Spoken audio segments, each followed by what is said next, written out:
Hello, everyone, and welcome back to our podcast, RAIA Affairs. So before getting into some announcements, I wanted to introduce myself as your sole host for today. I'm Marina, and I am one of the original creators of the podcast, studying international relations and law. I'm also the project development coordinator at RAIA Group, and I've worked alongside a team for over 4 months now to bring the latest of RAIA to you through here. As per usual, I'll give you a brief overview of what RAIA is. So it's an international think tank led by young professionals that translates the abstract world of international affairs by simplifying rather than generalizing. So RAIA is where you can come to learn about the stories and worries of political leaders, the behind the scenes of what it is to be a decision maker, and how politics impacts and changes your life. So as always, this is RAIA Affairs filling you in wherever you are. We would also like to make it clear that any expressed opinions in this episode are welcome, even though they're not a direct reflection of RAIA, as we specialize in unbiased writing and analysis. So as many of you have been following, we published 4 different profiles on climate leaders in collaboration with our summer program students from IE University's School of Global and Public Affairs. So we wanted to thank those of you who have supported the project. The feedback we have been getting is very much appreciated and goes to show that RAIA Affairs is a platform for learning. For those of you who have not had the chance yet, I do recommend listening to some of these episodes, given that we can expect slight reflections of these leaders' policies at the COP27 negotiations currently underway since last week, I believe. So last episode specifically, we invited Puren-san to discuss Annalena Baerbock and her climate leadership in the German Green Party, including her domestic coal phase-out plans and the ramifications of the Russia-Ukraine war on the progress of these policies. This week, we'll be moving on from climate leaders and continuing on the interesting topic of energy security and, most of all, Germany's need to diversify their energy supply. Moreover, we'll be looking at 2 leaders individually and analyzing how their visions, their interests, and domestic limitations influence this bilateral deal that they have brokered. So with that in mind, let's kick it off. I would like to introduce our skilled RAIA senior editor and research and analysis coordinator, Francia Morales. She will be joining us to discuss Canada's Prime Minister, Justin Trudeau, and German Chancellor Olaf Scholz and their joint hydrogen alliance. So, hi, Francia, and welcome to RAIA Affairs. Why don't you tell everyone a bit about yourself? So, where you're from, what you do currently, and perhaps how you got the role you have today at RAIA, how you started, and I guess your journey throughout RAIA. My name is Francia, as you said. I'm from Mexico, and here at RAIA, I'm the editor-in-chief of the research and analysis team. I got this role by working hard, I guess, and dedicating time to the team since I was an intern all the way to now. And I basically just let people know what my ambitions were, and I was carefully tested until I earned the role. Okay, so moving on. This next little question, I usually tend to ask all our guests because we know that they're just as passionate about IR as we are, but also because the answers kind of they never fail to surprise or amaze us. So, Francia, what leader, dead or alive, who has impacted the world, would you like to have the opportunity to have a conversation with if you could? So I always answer the same thing to this question because, believe it or not, I've been asked it a million times. And it's quite boring, but I'll never change it, I don't think. And it's Genghis Khan. So he was he was technically an emperor in every sense of the word, but he was the leader of the Mongolian Empire. And, for years now I've said this because I think there are certainly more people in the world who have existed that I would maybe feel more honored to share air with, let alone share a meal with or have a conversation with. But Genghis Khan was like a vicious general of very humble beginnings from the Mongolian steppe. He really grew up in the mountain with yogurt and a horse, and he became emperor of one of the greatest empires the world has ever seen. And his empire became the exception to every other empire at the time in several different aspects. He was an extremely enlightened man, and I would probably ask him how he coexisted, I guess, with how he was as a man, super violent, horrible man, and what he valued, which was enlightenment and learning and wisdom. So I would like to learn more about him firsthand if I could. Thank you, Francia. That's a very unique answer, and actually, I would love to know, whatever he would respond to your question. But now let's start off with our actual focus of today, right? So let's get into some basic background on the topic before analyzing our two leaders. So, very straightforward, could you go into the key points of the Hydrogen Alliance? In other words, what is it and what does it entail until 2025? Well, the Hydrogen Alliance is its stage name, really. It's kind of like some artists have something that they'll... Like The Weeknd isn't his name, you know what I mean? The Hydrogen Alliance's real name is a joint declaration of intent, which is not really sort of binding, but it says from both countries, we really, really want to do this, and we intend to create binding policy in order for it to happen. And what this declaration of intent sets forth is the active will to increase funding for hydrogen projects and create policy to secure hydrogen supply chains for both countries to create these projects, and to establish a direct liquid hydrogen supply line from Canada to Germany and to begin exporting hydrogen to Germany by 2025. All right, so as a follow-up, Francia, in the wider context of European and regional energy strategy, why would this declaration of intent, or for all purposes, I'll keep calling it alliance, significant? Can we link this alliance to just overall EU interests in hydrogen as a main energy alternative? Yes, in two ways. There's the obvious need for a diversification of energy suppliers as Europe, although they've been doing a pretty good job at it. Particularly Central and Eastern European countries like Germany are moving away from Russian gas and oil. And Germany itself has done a pretty good job at replacing energy from Russia, but has done so with coal mostly, which takes us to our next point. The EU has been interested in the development of green hydrogen for some time now. And this has been an interest at RAIA, and we have actually covered it a few times if you want to go look for articles. But just this year, the EU President Ursula von der Leyen announced a new European Hydrogen Bank, which will invest about 3 billion euros over the next 3 years to build up a European hydrogen market. Until now, it's unclear whether Germany will use these EU funds for this bilateral agreement, but it nonetheless speaks to the overall European interests in leaving behind fossil fuels and betting on renewable and clean energy sources and sort of getting a stake in that market. All right, and I just wanted to point out to our listeners that I believe you mentioned in your article a damper in this alliance, quote unquote, but also that there's this soft spot, right, in negotiations. Europe and particularly Germany are interested in not only hydrogen, but exports of liquefied natural gas as another energy source.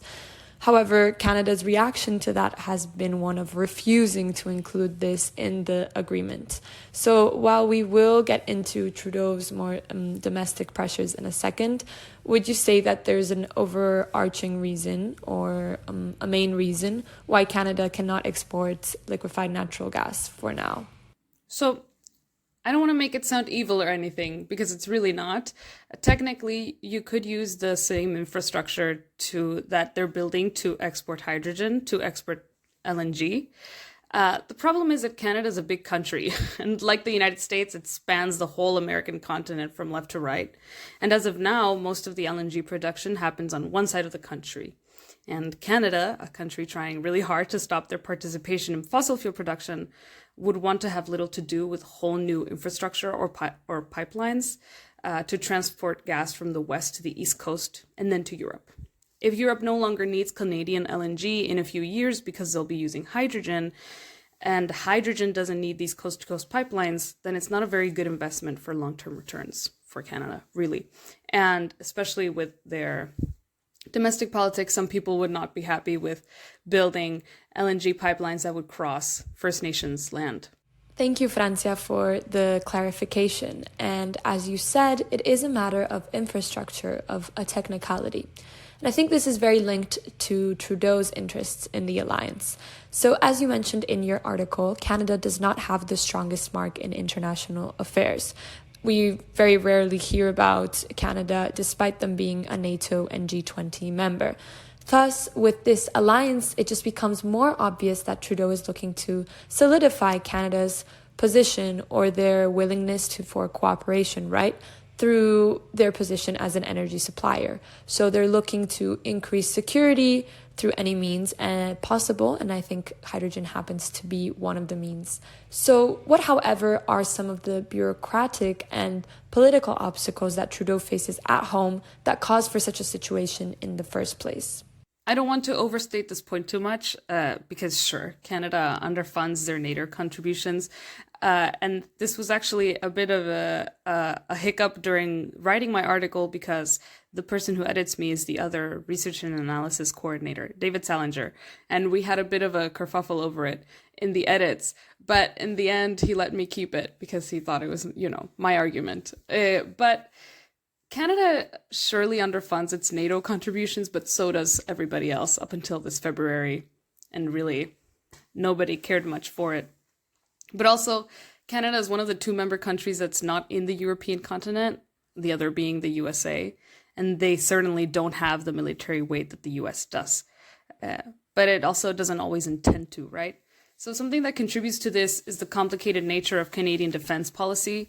The way that foreign defense policy is formulated in Canada takes many different bureaucratic bodies. And since many people are involved in the decision making, it often can go quite slowly. And also, Trudeau does not have power similar to a president that would in the United States, who may have more space to make certain choices, or a cabinet that's maybe more executive in that sense. But at the end of the day, he's the leader of his party, and he's the minority party, and he's allied with other parties that are quite anti-war. And if he were to push for excessive defense spending, it maybe would not go in his favor at all. So this is one way that Trudeau can act to indirectly weaken Russia's position vis-a-vis Europe. But yeah, I would say that that's his main problem.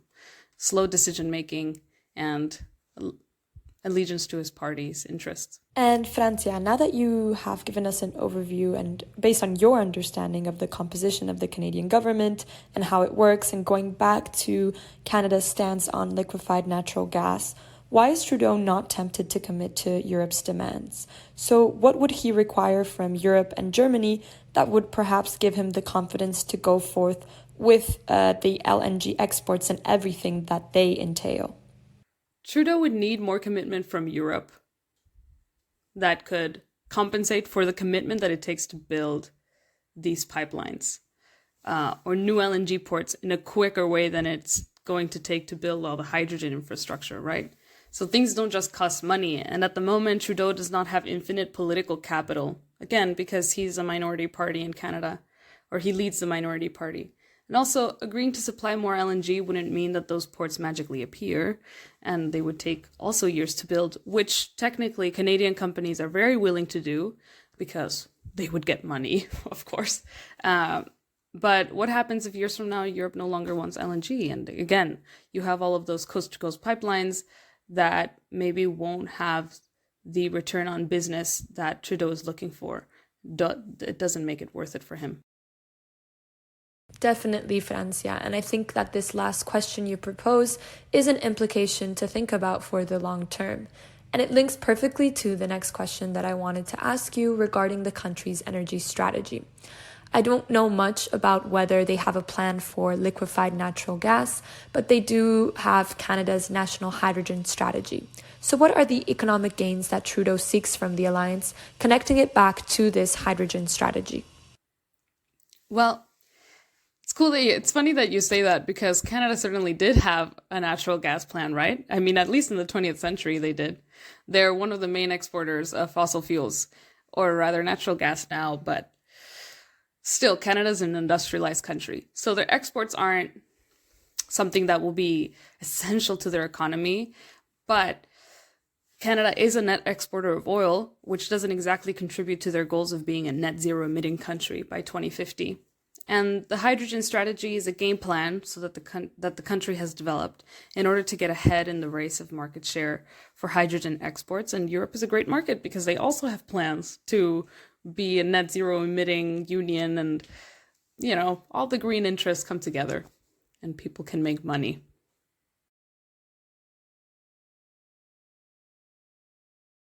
Thanks. So now I guess we can move on. You've done the perfect segue. We can move on to this European side.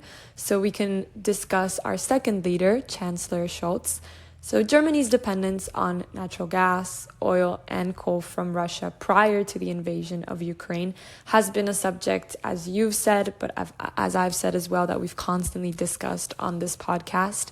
So it's been very clear that Scholz's long-term goal is German independence from Russian energy supply, just because of the unpredictability that this war, has shed a light to. So it's also his first year as the country's leader. And so my question to you is, what has Scholz, before we get into his personal interests, what has he inherited from the previous chancellor, so from Merkel's energy politics, and how has he navigated the crisis so far? This is a good question, and I like it, but you're going to get me to nerd out a bit. But Merkel is a very pragmatic woman. In general, Germany has had quite pragmatic politics. It's a very, I think, no-nonsense country. And we can't forget that Germany was part of the Soviet Union until 1989. Germany didn't magically become West Germany when it reunified. It was part of the Soviet Union. And many generations in Eastern Germany grew up influenced by Russia, Merkel included. So for the past 30 years, or let's say it began to change in 2014. So for almost 25 years, the foreign policy strategy of Germany was a focus on economic and energetic integration of Eastern Europe, not to mention the integration that already existed from the Soviet era. So Merkel's relationship with Putin was infamous and good for the most part. And what Scholz inherited from Merkel was a policy docket within which economic interdependence would serve as a deterrent for conflict, which is not a bad idea if you think about it. To say, let's depend on each other so much that your economy depends on me still buying your gas and my energy depends on, us not going to war. But Putin ultimately decided that the costs of war were worth it, and these deterrents are now being scaled back. Scholz is now tasked with uncoupling Germany's energy systems from Russia. And he has turned to domestic alternatives, such as natural gas reserves, coal, renewables, buying natural gas from other suppliers, and such. But the shock in general, due to the Russian invasion of Ukraine and the production cut by OPEC, is driving prices super, super high, obviously, as many of you know. So other policy strategies have been a windfall tax on energy companies, like taxing profits that they wouldn't usually have. That's what a windfall tax is. And energy and power subsidies of different kinds for consumers. So he inherited a very interconnected energy system, and now he's kind of trying to do anything he can to not have that affect people. So thank you, Francia, for that overview, actually. It was very helpful. And just to be clear, the Hydrogen Alliance imports would only begin, if they begin on time, 3 years from now. So why has Scholz gone through with the deal anyways?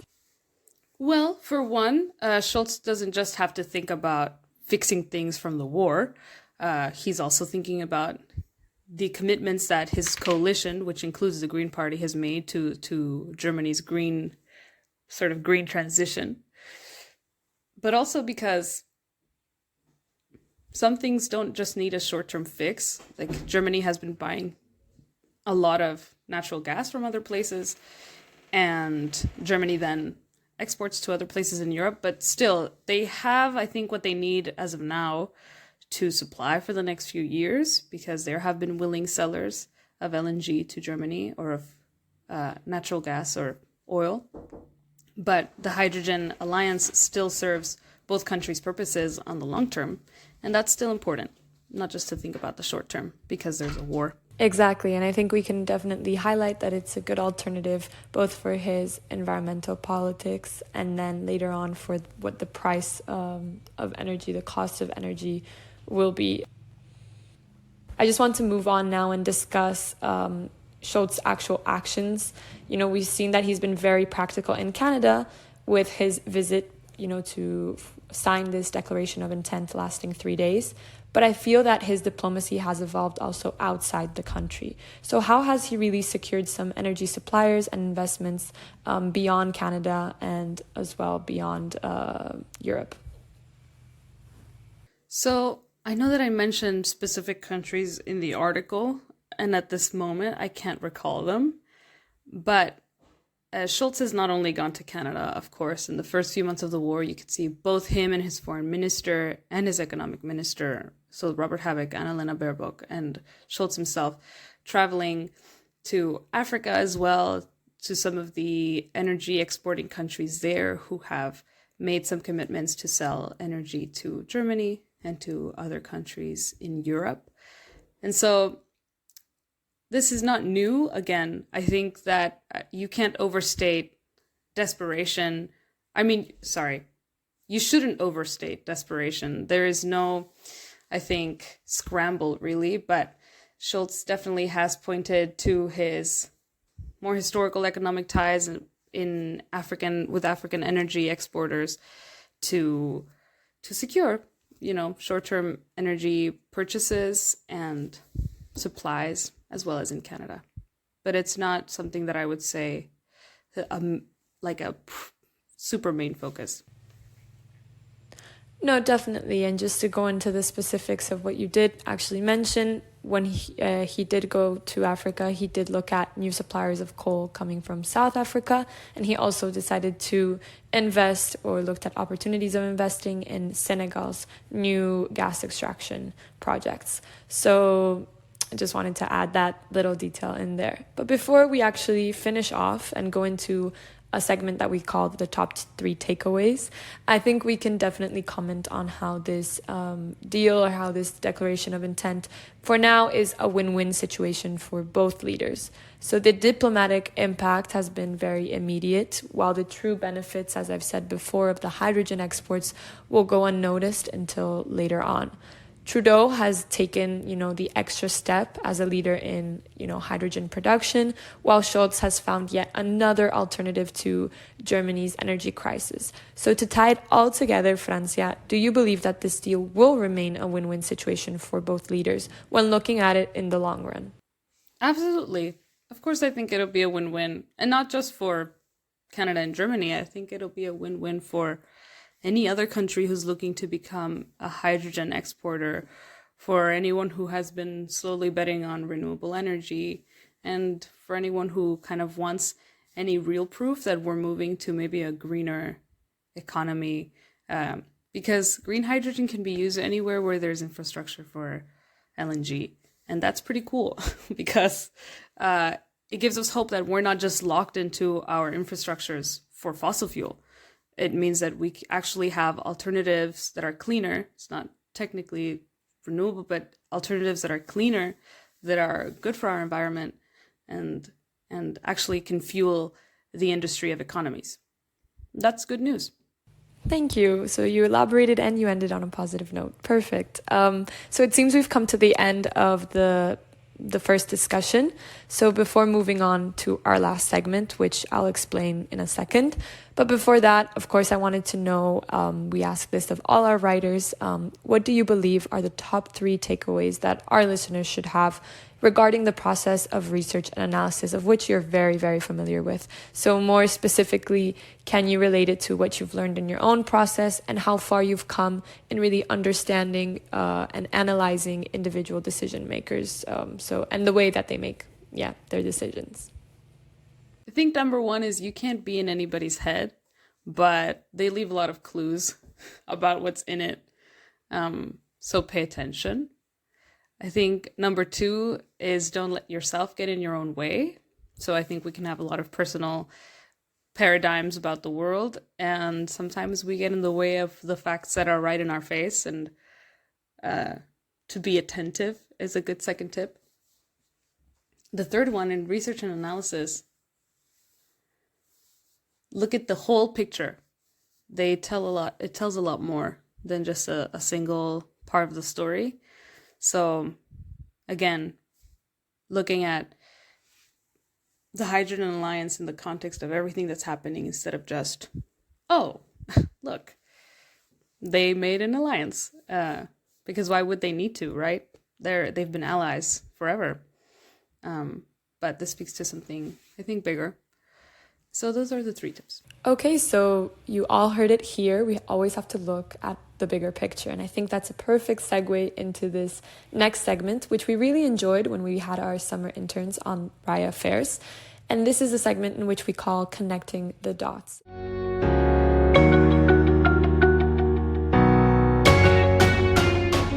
So the aim is to connect our leader, or in this case, our leaders at hand, with a wider international relations topic, ranging from development, human rights, foreign policy, security, anything we can really think of. So again, at RAIA, we do want to show how interconnected global politics is. And in your article, Francia, you briefly touch upon Canada's need to increase oil and gas production to compensate for rising global prices. And on Germany's side, Scholz's need to consider his coalition's green commitments when seeking new gas arrangements in Senegal, for instance. So that reminder, that the green commitment does exist. So right now, negotiators from governments and, civil society around the world are meeting up in Egypt for the COP27. And yet much of the criticisms by environmental organizations ahead of this conference have been related to the incompatibility of the new fossil fuel explorations that some of these countries have undertaken, given the unexpected duration of the Russia-Ukraine war on the one hand, with the Paris Climate Agreement. So again, the incompatibility, just making it clear, of the climate agreement with the action that some countries are taking now. So I was wondering whether we can connect the dots between Scholz's actions with regards to developing new gas fields and projects and Germany's climate objectives. In other words, would you say that the Hydrogen Alliance is in line with Germany's overall climate commitments? This is a really good question, and I'm going to start with this. If we got rid of all oil and gas right now, we would not be able to live as people. Our lives would be impossible. We need oil and gas currently, and we are very far from not needing oil and gas currently in terms of the way that the technology that we have to supply our energy needs with renewables or cleaner energy. At the moment, our capacity is not the same. But that's just because we've been spending a century and a half using oil and gas and a lot less time developing renewables. And at this moment, we have challenges of storing the energy we get from renewables, distributing the energy we get from renewables. It's a complicated process. I don't think that it's incompatible for a country to have the goals to wean off of fossil fuels and to still produce fossil fuels, because a government has a social contract with its people and a responsibility to provide specific needs for basic survival. And fossil fuels do that. And I think it's very easy to criticize the responsibilities and actions of a government because it's something abstract to us, I think. We don't really know what's happening with the decisions that people make. We don't really understand the magnitude of the energy that we consume. But at the moment, Germany is the biggest economy in the EU. And if their industry doesn't work, nobody's getting anything, I think. And not I think, I know. And other economies would be dragged down with it. And so I don't think there's an incompatibility with having productive conversations about how we can make our energy systems cleaner, as in a lot of ways they have become. Our fossil fuel industries have also become cleaner in the past 50 years. There's no incompatibility with that and with still using fossil fuels or developing new gas fields, because people need to eat, people need to heat their homes, people need to have a job, things need to be made, things need to be exported, etc., etc. And I would say that the Hydrogen Alliance is in line with Germany's overall climate commitments because they want to use or emit less CO2, and because they do hope to transform their energy infrastructure. And it has been happening. Germany has been one of the fastest paced transformations in the past 30, 40 years. So that's what I have to say about that. And Francia, you bring a relevant point regarding the way we have built our world economies to need to be sustained by fossil fuels, even as we transition to renewables. The reality is that many developing economies will still rely on fossil fuels in the future, and they'll expect developed economies to lead the way eventually. So sadly, we're actually coming to the end of this episode. We began with Francia giving us an understanding of the three main points of the non-binding hydrogen alliance between Canada and Germany. The alliance is not only significant for bilateral relations, but it links to an overall EU interest in hydrogen, as exemplified when Francia mentioned the EU's hydrogen bank. However, our discussion did look at the European and Canadian stance on another source, which is the liquefied natural gas, of which Canada did not include in the alliance goals. Our discussion then went on to analyze Trudeau's domestic limitations regarding this, so regarding the liquefied natural gas, but also regarding increasing cooperation and security, with the purpose of diminishing Russia's position as an energy supplier. And again, this is done not through defense spending, but through energy strategy like the alliance indicates. And when discussing our other leader, Scholz, Francia went into what differentiates him and the previous Chancellor, Merkel's pipeline politics, and really how Scholz has had to act given the Russian invasion of Ukraine.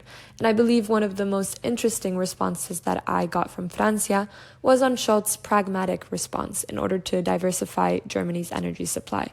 We, of course, have his alliance with Canada now, but he's also looking at other countries belonging to the African continent. Lastly, we were able to determine how this agreement, in the long term, will affect both leaders, with Francia asserting that it is a win-win situation and just a positive step towards a cleaner energy future. It's been a pleasure to have Francia on RAIA Affairs today, going in depth into Trudeau and Scholz hydrogen alliance. So thank you, Francia. I know you are busy, but we did need to get you on here already. I look forward to reading more of your articles because Francia writes beautifully. Her analysis is very faithful to the RAIA methodology, and you always get a lot out of her articles. Thank you so much, Marina. That's so kind. That's so nice. It was a pleasure to be here, and I do hope to write more in the future. And I hope to study my own articles before I come on this podcast next time. No, don't worry. This was a great conversation, and I guess for those of you who have enjoyed it as well, just as much as we both have, and you want to read Francia's article for yourself, click the link in the episode description, or you can find her research at raiagroup.org. Also, you can follow us on Instagram, raia.now, where all the latest content is also posted. So it was a pleasure hosting this discussion today. Goodbye, everyone, and thank you for tuning in. Thank you, Francia. Have a great day in your sphere of influence.